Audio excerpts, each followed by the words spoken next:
বাংলাদেশের জঙ্গলে এসে কোনো গিরিপথে এসে যদি উনি চিৎকার দেন, হাইয়াতুন হাইয়াতুন হাইয়াতুন, ভাইয়েরা আমাকে বাঁচাও, হাইয়াতুন। হাইয়াতুন মানে কি?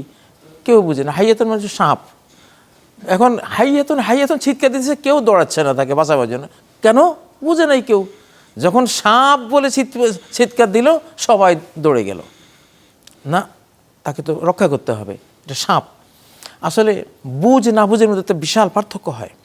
আল্লাহ তো কোরআনে বলেছেন লাআল্লাকুম তাকিলুন, এটা দিয়েছি যাতে করে তোমরা বুঝতে পারো। আচ্ছা, আমরা সকল মসজিদের খুতবায় ইমামদের খতিবদের যে অনুরোধ, প্রত্যাশা এবং খুব তাকিদ দেখি, অবশ্যই সই করে পড়তে হবে, কিন্তু আমরা অর্থ বোঝার ক্ষেত্রে ওই পরিমাণ আমরা তাদের দেখি না যেই পরিমাণ তারা শুদ্ধ করে পড়তে বলেন। কোনটার গুরুত্ব আসলে বেশি? অবশ্যই পড়ার গুরুত্ব আছে, কিন্তু বুঝার গুরুত্ব তো আরও বেশি। বুঝার গুরুত্ব আরও বেশি। আপনার আল কোরআন ও ইসমুন লিন-নজমি ওয়াল মানা জামিআন, কোরআনের সংজ্ঞা যেটা আমাদের আইন বেত্তাগণ দিয়েছেন, ওনারা দিয়েছেন যে কোরআন শব্দেরও নাম, শব্দটাও কোরআন, অর্থটাও কোরআন, মর্মটাও কোরআন।